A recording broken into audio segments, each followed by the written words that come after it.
Hey everyone, welcome to another episode of the Working in Tech live stream. Today, I have, the pleasure of welcoming a guest that almost feels like a brother now. It's so funny. One of the things that I talk about over and over and over again, if you've watched the podcast, you've seen the tweets everywhere else, networking is so important. And I met Sean because of that one, thing. We probably have had like, two, three calls at this point. You've introduced me to other people. And I'm really grateful for that friendship. But for those who are new to Sean, who haven't met him before, Sean is a senior business analytics needed. Oh my God, analytics lead at a big tech company.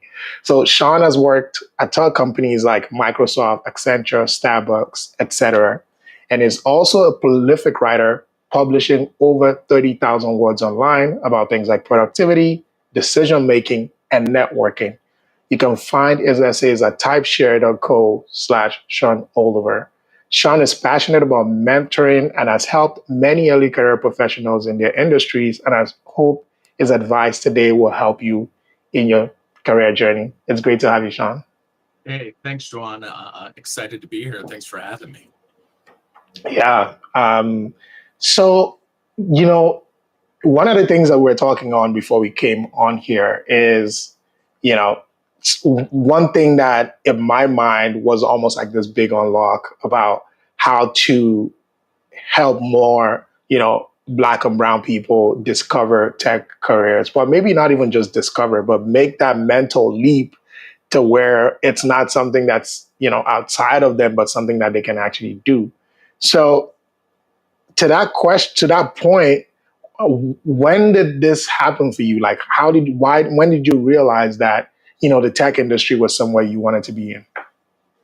Oh, great question. And also just want to say, great job that you're doing, actually showing just the wide spectrum of opportunities in tech. I think that that exposure goes a long way to helping people realize that tech careers are super achievable, super accessible for them. To your question, when did I first really learn about opportunities in technology? Honestly, it was accidentally. Back when I was working at Starbucks Coffee Company, I um, was essentially in an accounting role, and I desperately wanted out from under the piles of invoices that we were buried under each and every day. And so I just started blindly applying internally for a new job. And the day that I got the notification that my interview was scheduled for a business analyst role, I had no idea what the role was, who or where in the organization it was. And so I honestly had to read up on it before my interview. Um, as luck would have it, connected well with the manager, and that really started my knowledge work and technology trajectory. Working closely with developers to really land business solutions with internal tools, and from there was just hooked. And that's amazing. So I think, one of the things that it's so funny that so many themes of what we're talking about, is coming up. You talked about something like applying to jobs before you even think you're ready, right? Or getting ready for the job search process before you're ready. And it kind of like sounds like, what you did. And then you kind of like filled the gap, as the opportunity arose. So how important is seizing the moment, right? Not waiting for that perfect opportunity to make the move. I would say it's super critical. Lots of people, I don't care if you're employed or if you're currently looking for a job, but on a weekly basis, I hear about people who want to wait until they're ready, wait until the next uh, stock bonus clears, wait until this quarter ends before they start looking for their next role or their next opportunity. Um, and personally, and with like close friends, it's just a mistake. The reality is, action is what really drives progress. And Mm, uh, moving now, the moment you realize, hey, this isn't for me, I'm looking for something else, is the same moment that you should take steps to learn about new roles, talk about what your friends or other people you have access to, how they like their company, how they like their role, um, discussing how they use their skills. All of these things. It doesn't matter where you start. It really is most important to start and not to wait. There's never a perfect moment. The stars aren't going to align perfectly with your desire and some opening somewhere. And if you are thinking about something, understand that there's someone less qualified, with less experience, with fewer skills, who's acting and moving closer to that opportunity. So that's your competition, really. Are people doing things versus thinking about them? mm. I think you touched on something super critical there, and it's I think especially for me. So I spent most of my career, working for myself, being an entrepreneur, and I think it's because of that one thing where there's so much in this process where you don't control. I've actually always felt in a very weird way that I was begging for a job. And it never sat well with me because, I know that I'm bringing something, I know that I'm bringing value, but just waiting, applying, getting rejected, it was a very traumatic process for me that I had to get comfortable getting that rejection. And I think the point I'm coming to there is because so much of that process is outside of your control, even waiting for that, opportune moment almost seems like counterintuitive because even if you're ready, who says they're ready for you? Who says that the perfect opportunity that's going to align is going to show up? So it's something that, and I think this is important, specifically not just because of, just regular folks in this job market and all of the other challenges that are out there. I think the biggest one is that idea specifically for newbies, because oftentimes when you're transitioning and navigating that tech career path, there's almost never the perfect time. Like you don't feel like it's here, like, or you've done it, or you're even ready. And maybe that's a good thing to talk through it because, for example, for you when you were looking for that opportunity, within the same company, within the same role, within the same company, you know, did you even care to think about, what does this role say? What does this? Or were you just going, you know what? I know that whatever is out there is going to be better than this. And that determination, was that what carried you through? Because clearly, like whoever you interviewed with knew that you hadn't done the role before, right? But they still Yep, saw something. yep, yep. Um, two points. To answer your first question, um, I had decided that anywhere would be better than here. Um, and the roles that I was applying for at the time were one of two things. One, something that was very, very interesting to me, or two, something I was already confident I could reasonably cover most of the responsibilities, right? So for me, my family always has described me as hard headed.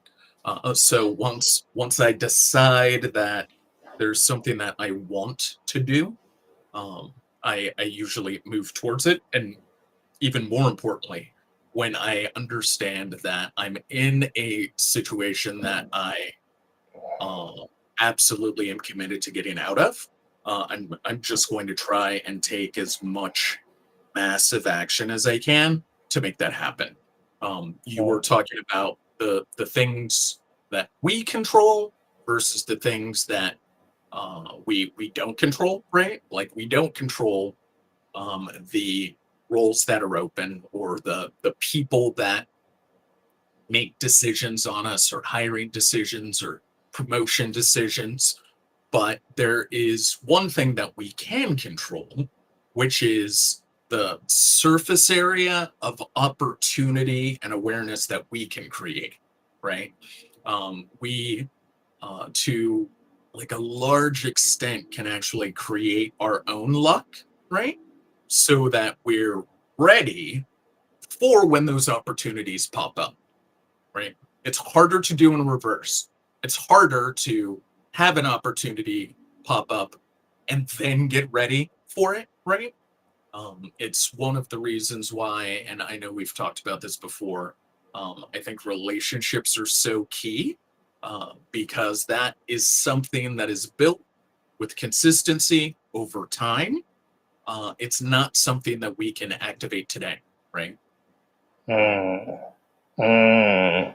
That is so key. That part is so key, and it's the little actions that stack up. That's so powerful. You also touch on something that, again, I don't know if it's something that I've heard before, but I heard it recently, and it stuck out to me in a new way. The surface area of opportunity. Can you explain your understanding of that concept? I know like this might be a little tangential, but it's something that I'm so fascinated by. Yeah, the concept's an old one, and I'm actually stealing that language from an old director from Microsoft when describing one of the roles I was taking at the time.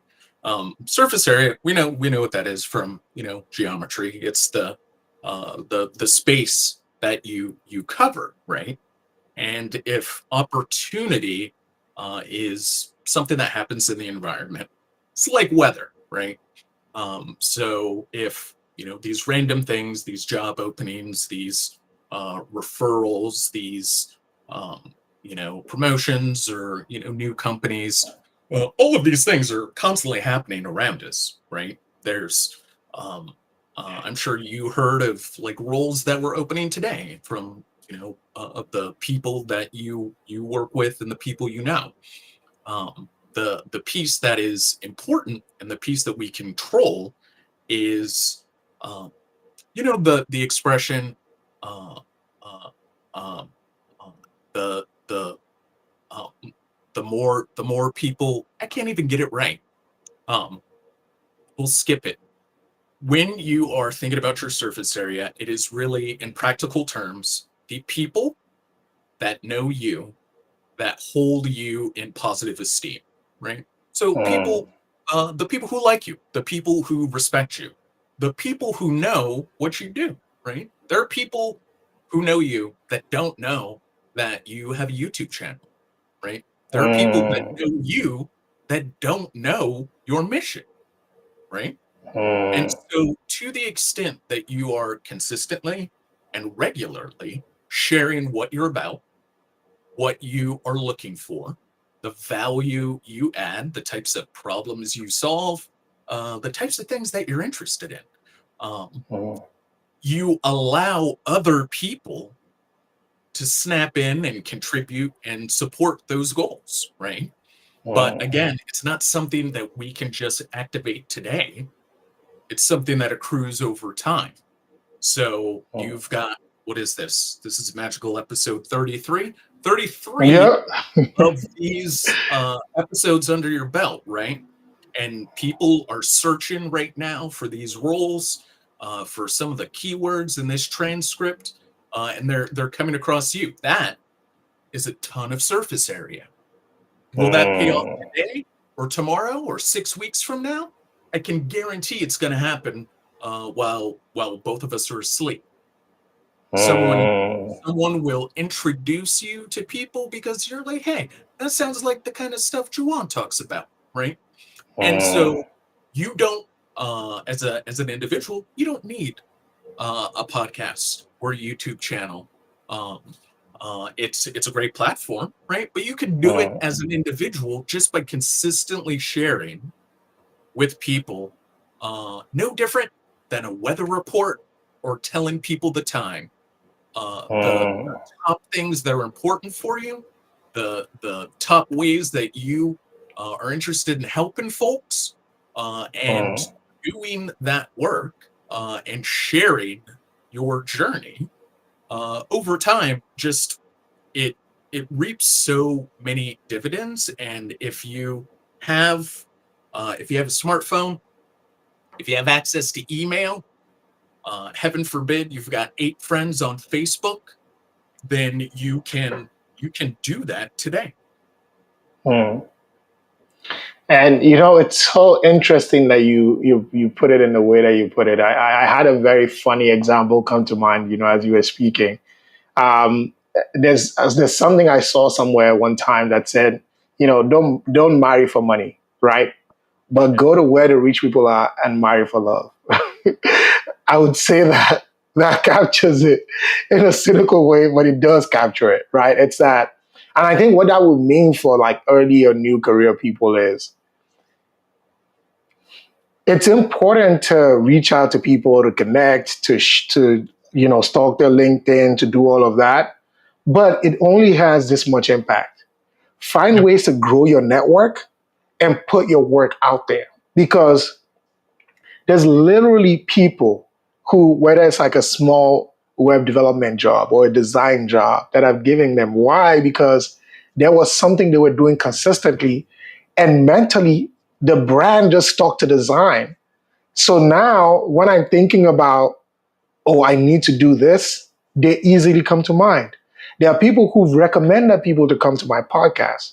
Why? Because when they think about podcasts and technology, I come to mind. So it's the same recipe every single place. Find opportunities to make inroads into the places where you need to be and spread your message there. Share your brand there in the most organic ways possible, right? So that when people think about you, about it, it it has to connect. And you said something very important, Sean. You said there are people who know me, but they don't know that I have a YouTube channel. And now every single day, if that number was this big, my work has to be to close that gap as much as possible. And almost inversely, the more this gap closes, the more the surface area improves. So Exactly. very fascinating concept. I could talk about it all day, but I don't want to bore, bore our audience. And speaking of our audience, thank you, Rakib, for saying, for dropping this comment. Um, the first step can be scary. Action over thoughts for sure, though. Yeah, absolutely. Always important to take action. If you take nothing away from this podcast, from all the episodes that we've had, take that away. Take action. It's so important. If you're just joining us, once again, Sean is here and he's dropping a lot of free game. Is still going to be dropping a lot of free game. If you have any questions for him, drop it. It's been in the industry, is super experienced, and I'm sure that he will be able to add a lot of value to you as you're listening to the stream. So, you know, talk me a little bit through that first. That wasn't your first interview, but it was essentially your first tech interview. How Yep. many stages were there? How did you navigate your stage? What was the thing that eventually helped you land that role? The Great questions. The interview process for that first role was pretty simple. It was two interview rounds, both panel interviews with about three or so cross-functional people, like the senior program management, like leads that I would be working with, as well as the hiring manager. After those 2 rounds, there were a couple of other people in contention, but ultimately I got the nod. Years later, I learned that the differentiator, what set me apart from my competitors, was I was the only person to bring, I don't have one handy here, but a little moleskin notebook, just a little journal, and a pen. and I asked questions and took notes on their response. Everybody else rolled in with like, "I'm great, hire me," and I was the only person that was demonstrating really a learning mindset and leveraging the expertise of others, and that's why they ultimately decide to pick me. That is so powerful. And I think the way that I want to double click into that is one thing. I think a lot of people always underestimate their value, especially when they're new, right? Because it's like you're dealing with a lot of imposter syndrome. You're dealing with just not knowing what you don't know, right? But I think that can be a strength. In fact, I think there was something that I learned recently that I thought was very deep. Let me put it that way. I think the person said something like every problem, like actual real problem, is a framing problem. Yeah. Because if you reframed it differently, it could become an opportunity. And the reframing for not knowing, for example, could be that you don't abide by the same limitations that everyone who already knows the system knows. But in your case, it was the fact that you didn't know, you are just so willing to learn. And as a new person, you always bring that perspective because there's some projects, there's some roles that require that ability to relearn, to learn something new.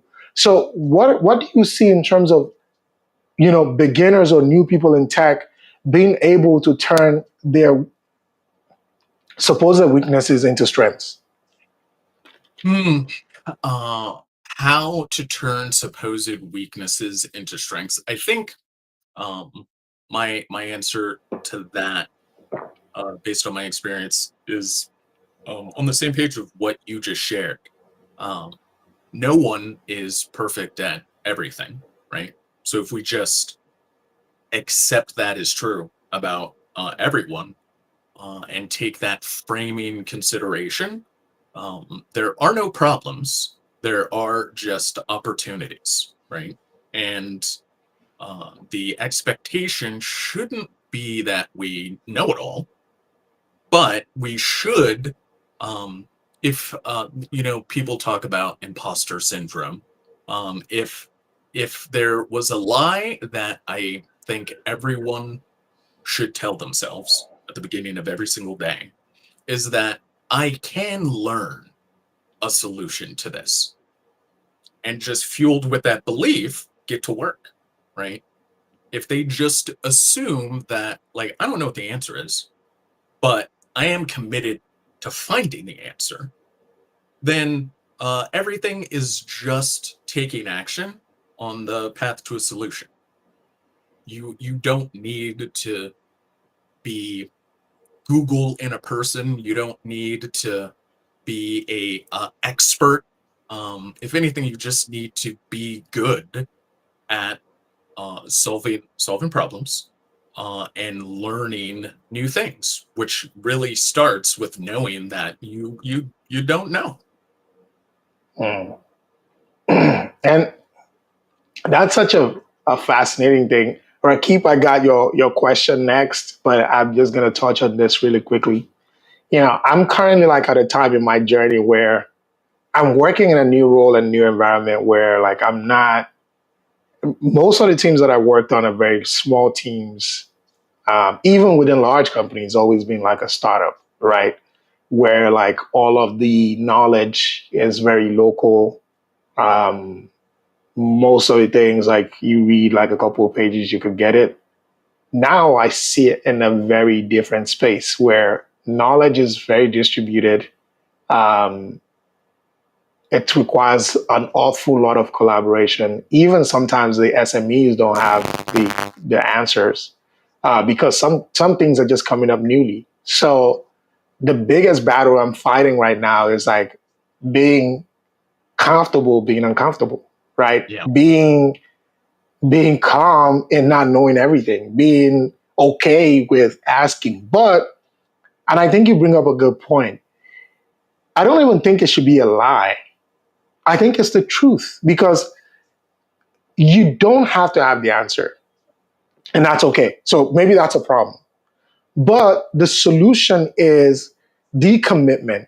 And oftentimes, almost with every problem, and that's why, I love the fact that we are both like product people and we think in product ways.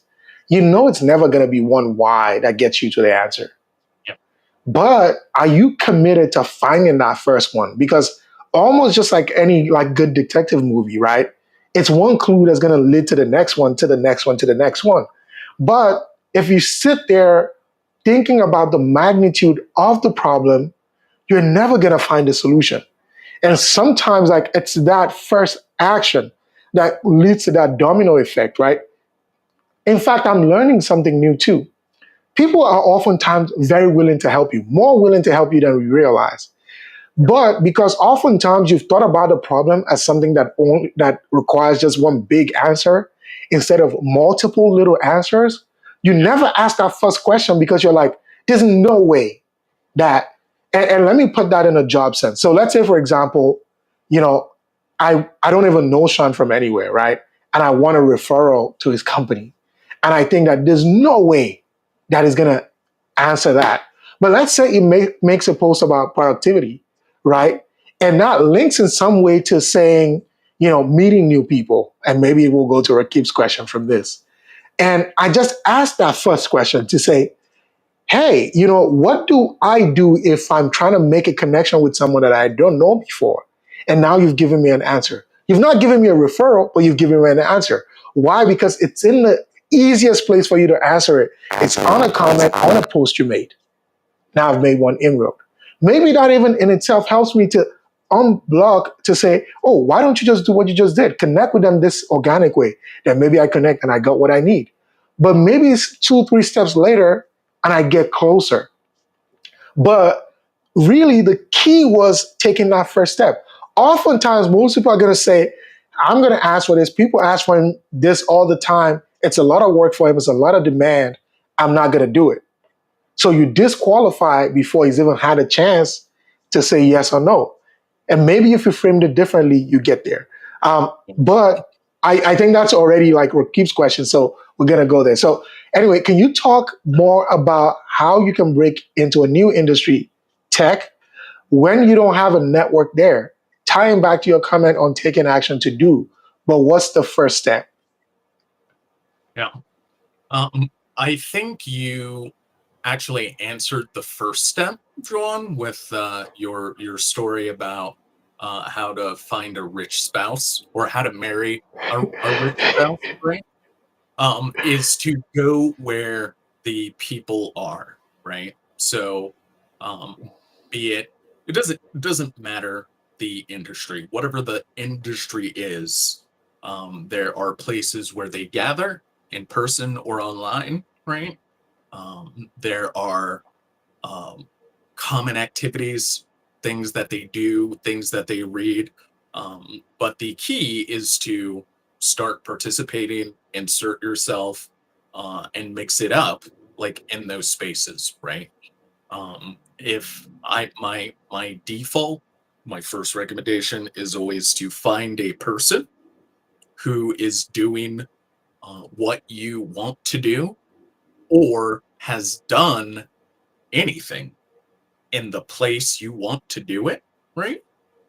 And roll that, get that momentum to get even closer, right? If you had never worked in tech and you're watching this replay or this live stream, reach out to Juwan. Don't message me, but reach out to Juwan, and he can give you a cross section of opportunities. But don't reach out to them until you have watched at least 1, 2, 3 episodes, right? Because the answers are going to be in there.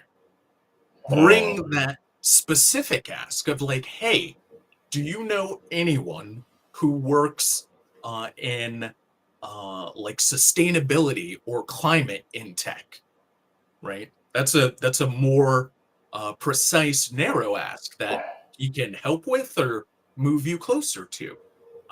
But the generic, like how do I get a job at Google? How do I get a job at Apple? Is almost impossible to really help someone with. So yeah, get specific, and then by any means necessary, really reach out to people, the places, the things that are involved in what you're interested in. You touch on so many good points. Oh my God. I wish I some anyway, we'll clip it later and put it out there.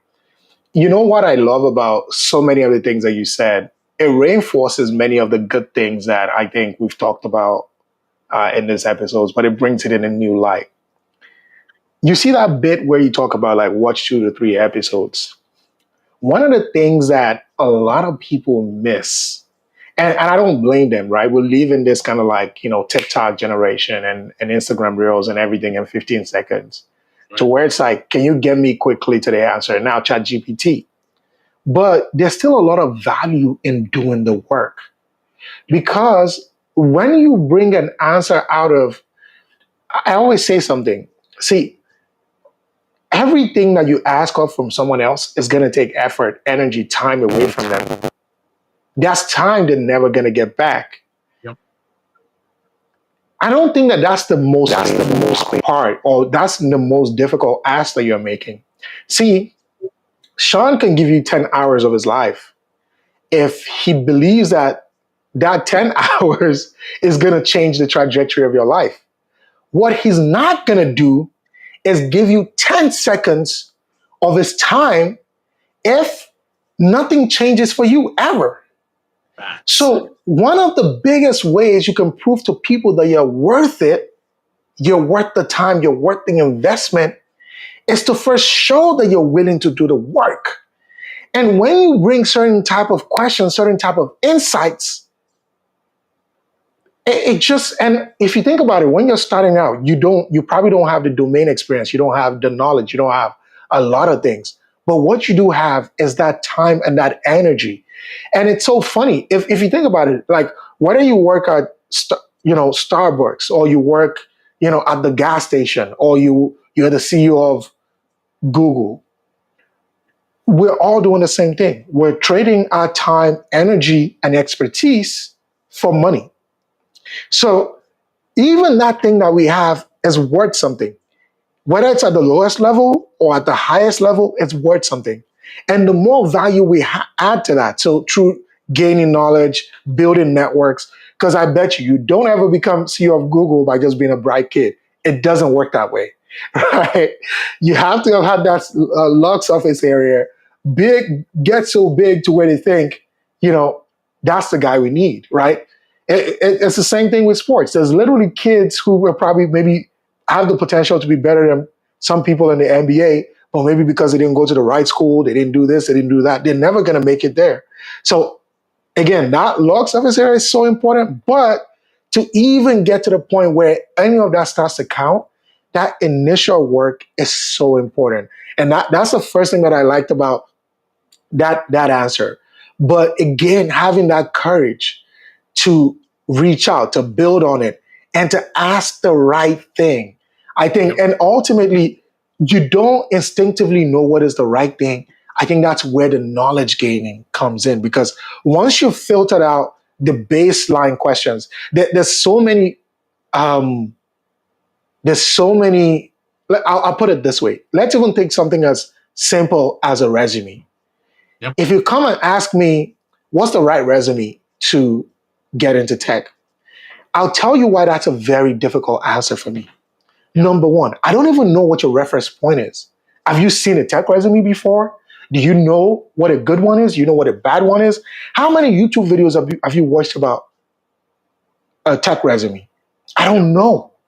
So you're asking me to give you background information, tell you what recruiters are looking for, all of this, to where now the reason why I'm not going to answer this question is because it's going to take me so long just to get to the good part. But Imagine you bring a format of a resume and another one, and you DM me both, and you say, you see, this simple one that they say is good for the ATS, is this, is that, is great. But for some reason, I think that this one is more visually appealing. So as someone who's been this, tell me which one I should use. Oh, now I'm excited. And the reason why I'm excited is very simple. I don't have to tell you all the boring stuff. You already did that. So I could tell you straight away. See, if you want to be recognized, da, da, da, da, da, da. Now, Yep. like, I'm not even responding necessarily because I like you or whatever. I'm responding because you got me excited. Guess what? The people who need to help you still need to get excited about helping you. Yep. Are you Yep. going to bore them or are you going to get them excited? And you can't get them excited if you don't do that work. Yep. I will take your point even further. I've been, I'm sure, like you have, I get asked to review resumes a ton, and I used to, and it never went anywhere. Right? Take a look at my resume. No, thank you. No, like closing the loop on whether or not they got the job or not. The moment I added one condition to these requests, when people ask me to review their resume, I always ask them to send me 3 job titles and 3 job postings that they're targeting, right? So, one, this immediately filters out the people who are just like, somebody needs to take a look at my resume. Sean's in tech, right? And now only people who are really focused, right, on something. Sometimes people make the mistake and they're sending 3 different roles, right, which is a red flag. You need to focus up. But the majority of people won't do the smallest thing to get your help, right? But the people who show up in motion, in action, even if it's wrong action, are people who can be nudged in the right direction, supported, and accelerated if they, to your point, have done some work, right? And you know what I like about what you just said? I said that bit. I saw your eyes light up when I said you're willing to give 10 hours. But ultimately, you said something that's so important that a lot of people miss out on. The biggest, someone reached out to me when I was at App, not reach out to me. So they put it on a Slack that they just had this mentor session coming up. What will be the best way to make it valuable, right? So I said, well, because they were asking specifically for this, I think Apple mentorship program, and I was saying, well, I've not been in this program. I don't know a lot about this program, but having been a mentee and a mentor multiple times, here's what I think, and then I kind of like go through them, come with questions, do this, do that. Don't ask them basic level questions. That's a big red flag. Um, but I said something. I said, the biggest reward you can give to the person that is investing time in you is that you win. It's actually so crazy. So I gave a talk at UT Austin last year, right, to the NASB students in that cohort, and one of them literally just got a role at Meta. So he's been reaching out. We actually had a coffee chat, and the program coordinator actually tagged me in the post to see that. There's nothing that's gonna top that. He's not gonna give me any money. Like, I'm not getting anything off the back end. Yeah. But it shows that my time was worth it. So that bit about closing the loop, give the people who pour in you the satisfaction. Because let me tell you, this is what it does. When you see that you're putting a lot of time into those resume reviews, is not going anywhere, you're not going to keep doing it. But if you get 3 testimonies of wins, then it's going to be like, this is helping. Like, we all have a limited amount of time. Like, why would you not want to waste your time all the time, right? Yeah, yeah. Uh, So go ahead. no, I just love that point that you made. I love seeing the people that are important to me, the people who I invest time and energy in. I love to see them win, but even more broadly, I love when someone comes. I don't believe in advice, honestly, because our our our situations are so unique. Like what worked for me may not work for you, may not work for someone Mm, else. mm, I'm 100% open to sharing my story and what I did, and maybe they can, you know, take some ideas away from that. But I would say anyone who took an action, right, based off of uh, something you sparked or something that um, I shared that made them think. When they take an action and get a result, maybe they win, maybe they don't, maybe they learn, but when they come back with what actually happened, right? I spent 15 minutes, you spent an hour, you gave a talk, right? That's the prep time, the actual delivering the talk, right? When people come back with what stuck with them, right? What they think about today, what they actually did, right? A change in action or behavior, that is valuable, right? mm, Because most people they're always looking for, not, I'm generalizing. It is common for people to look for a instant solution. I don't have a job, I want a job, right? I'm mm, not in tech, I want to work in tech, right? What is more uncommon is for people to make an attempt, right? Juana, I watched three of your podcasts and I reached out to five people and nobody got back to me. What can I do differently? Right? It's way differently than people who managed to get some of your time and then just disappeared, right? Like I cannot emphasize enough how much it is easier and more rewarding to help people who are already in action than to try and convince, encourage, or otherwise try and drive someone that isn't doing anything into action. mm. That is so key. That is so key. So you've been in both contract and full time roles. That's Yes. something that it's very interesting topic to me.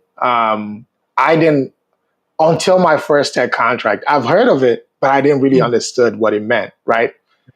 Can you share a bit more about like the differences in the roles? What is ideal for what moment? What might even be more useful for someone who's new in tech, etc. Sure. I have had many years in contract roles um, and consulting roles. So typically, if you're working for a consulting or vendor firm, it's really just prestige and like tier, right? But it's all staffing. Big businesses inside and outside of tech, when they need often specialized skills or expertise. This could be project management, product management, analysis, or more technical skills like a developer or a data scientist. There are firms that um, solicit that type of talent that you can uh, basically work for and then be deployed at your Apples, your Microsofts, like T-Mobiles, wherever. It is a great place to um, develop your basically skills and skill sets because you will be doing the same type of thing, but often in many different industries or many different companies. So it lets you almost survey a variety of companies in an industry, which is valuable. And also it gives you an opportunity to try on um, specialization if that's something you're interested in, without necessarily having to work for one company, like an Apple, a T-Mobile, a Google, for multiple years. Like the average like job tenure now is somewhere around 2 or 3 years, in a as a consultant or a vendor. You would have the opportunity to work on like three month, 6 month, maybe 12-month engagements before you would be off doing a similar function, but just at a different company, a different team, a different role. So it really allows you to compress your experience, um, in ways that just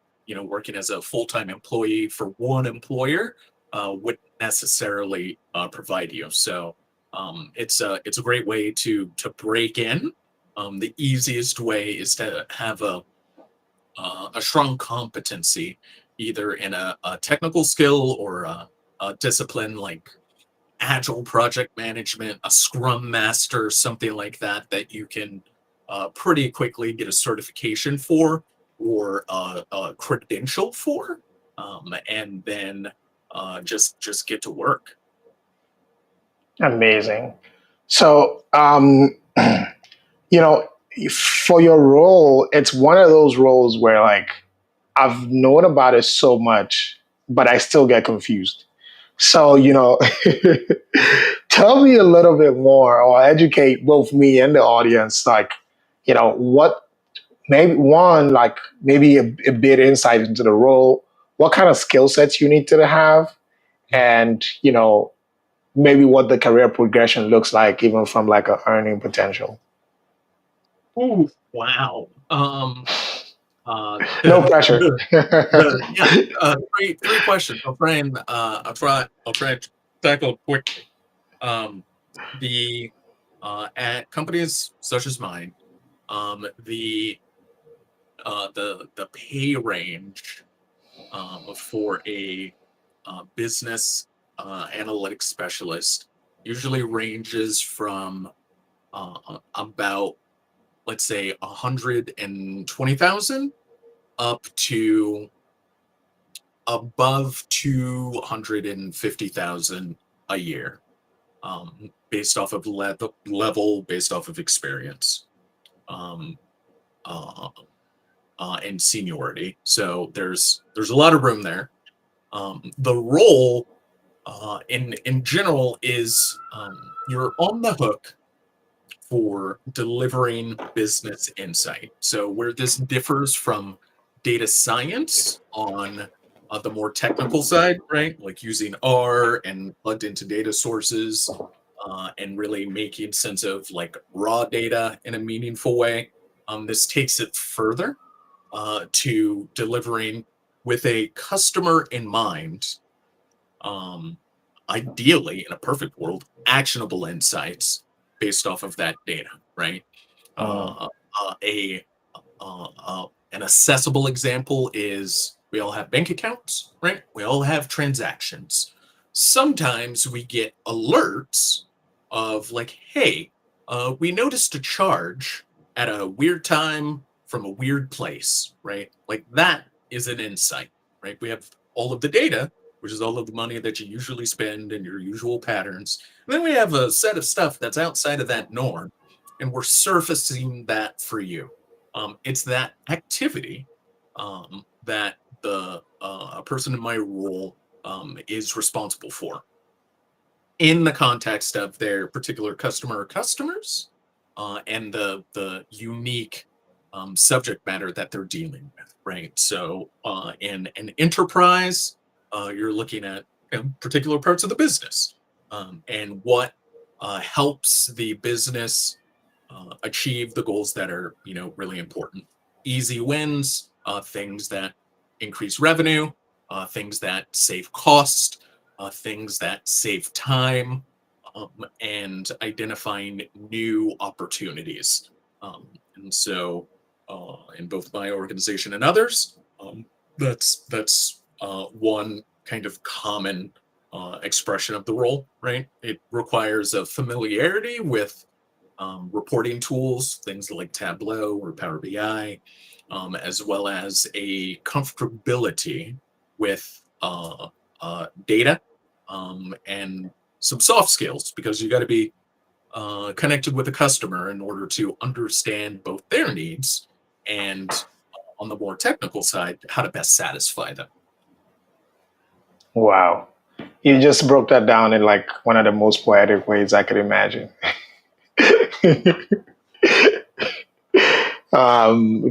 Question closed. I'm no longer confused. But yeah, that's a very, very strong way to say it, because ultimately I think even like the way you landed it goes back to the example you gave. If there's a fraudulent activity that is going on in my account or anybody's account, I think that's something that most people want to know. But the customer doesn't come and tell you that, right? So you have to instinctively know that nobody wants to be defrauded and be able to take that action to surface that information in a Right. timely manner. So yeah, that's definitely, it does require like a customer sense to be able to have that understanding, even when the customer hasn't explicitly communicated that, hey, you know what, Sean, if something ever goes wrong, will you let me know? Let me know. Yeah. Yeah. And so you've also kind of like your consulting experience has taken you across industries. Yep. What would you say is that one thing that has helped you navigate those different like landscapes? And I see your question, Rakib, will come into it, but right after this one. What has been helpful for um, or as a through line through all of those consulting roles to where I am today, I would break down um, in three ways. One, Mm, uh, a lesson that I learned early in my consulting career is always have a strong point of view. Um, the way this shows up is uh, you should not be in a meeting that you don't have a take or a position on whatever the subject is, right? That doesn't mean mm, you always have to share it, but you need to have it, right? If you're called on, hey, Juan, what do you think about this? Shoulder shrugs are unacceptable. So, one, always develop and maintain a strong point of view. Just keeps you engaged in your work, right? Like helps you stay focused. Two, strong bias for action. This usually shows up in taking um, the um, the mindset that I am responsible, right? Like I may not be the cause of this problem, but I'm here and I'm able-bodied, so I'm committed to improving this situation. And that cuts out a lot of the, oh, this isn't my job, that's not my department, that's not my problem, and creates a scenario where you are always taking action to solve problems, remove pain, generate revenue, reduce costs, right? And that is just a good discipline to have. And the last one is be curious. Not in that I'm always asking questions, looking for answers, right? But I'm curious in that I am continually seeking what is true, right? You were talking earlier about, sometimes it's a 27-step process. We don't know. Little bits here, little bits there, little bits everywhere. But being the curious person willing to collect that, connect those dots, synthesize that, leave a trail. Huge fan of paper trails. Leave a trail and evidence of your work, right? Visibility of um, what you're trying to accomplish. Um, those are probably the three biggest things that have served me in all of those roles.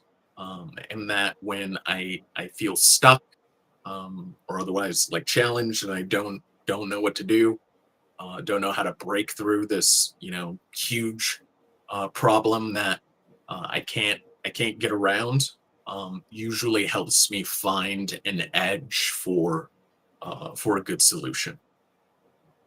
You know, I'm smiling because I wanted to say something like if you ever get accused of anything at your job, not documenting is not going to be one of them.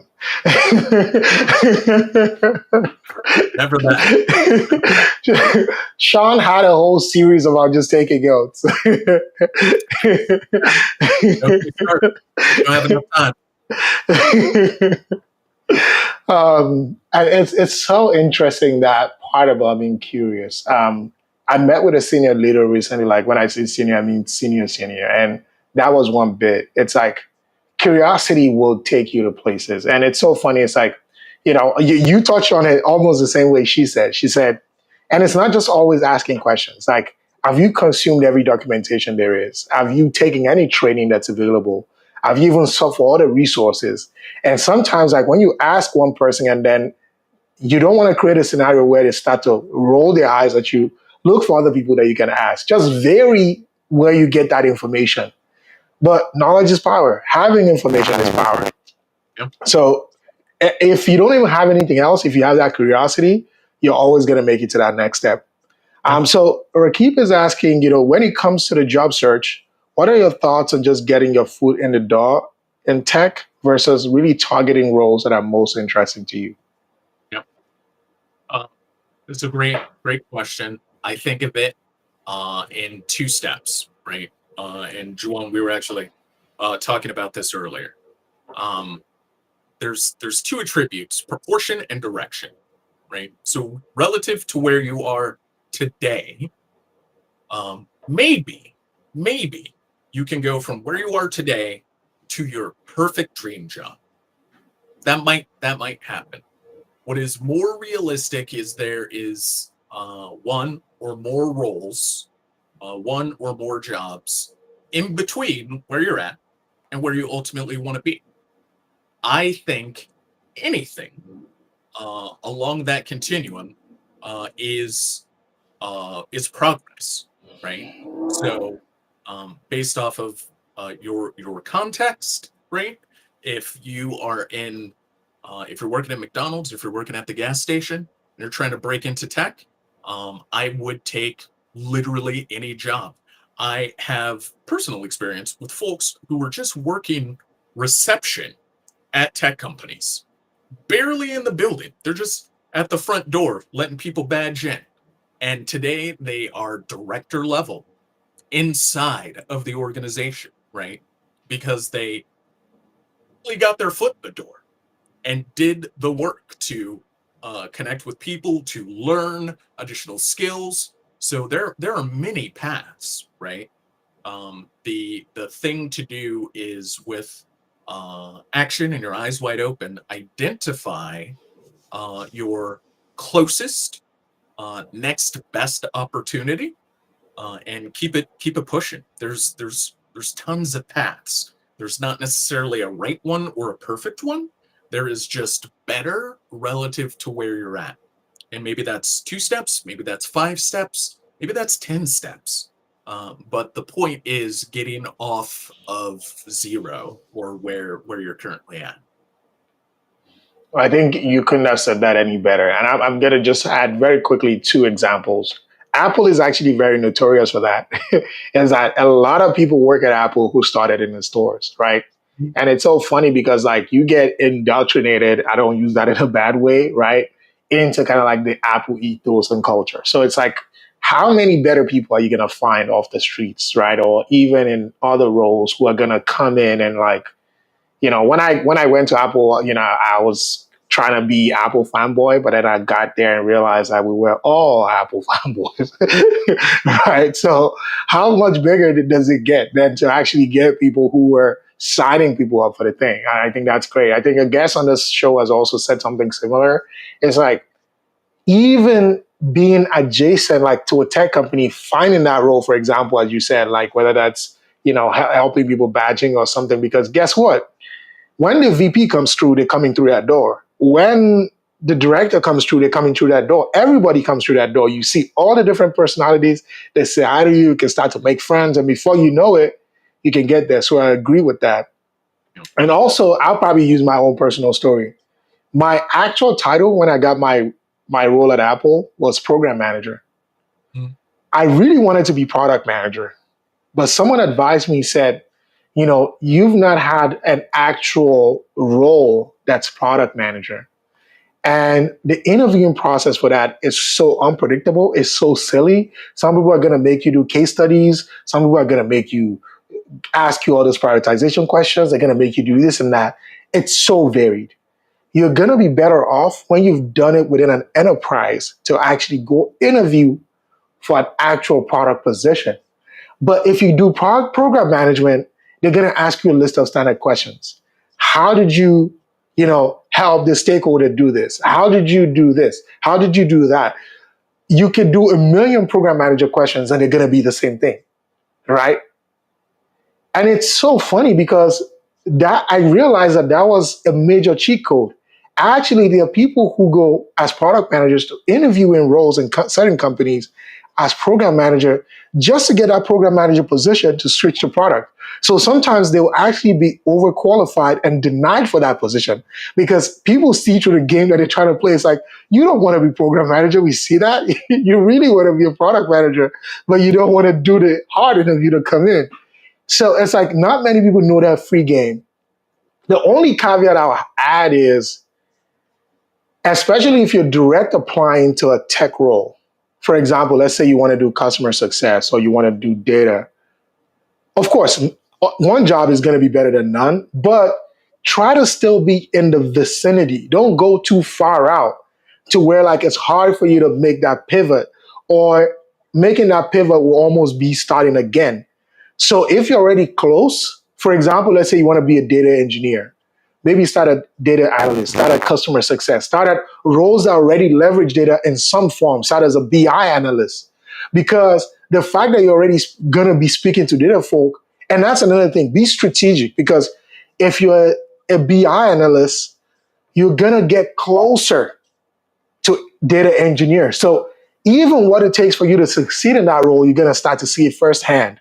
Whereas, like, if you went a different route, let's say you got something as a hardware engineering program manager or project manager, you're so far off where you need to be that when you need to make that pivot all over again, you almost have to start from the beginning. I think that's the only thing that I would just say there. Yeah, no notes. Definitely do some thinking, and this is where getting precise on the type of role that you ultimately want to have, right? 3, 5, 10 years down the road, and just making sure that they're more tightly in that band, as opposed to all over the place, right?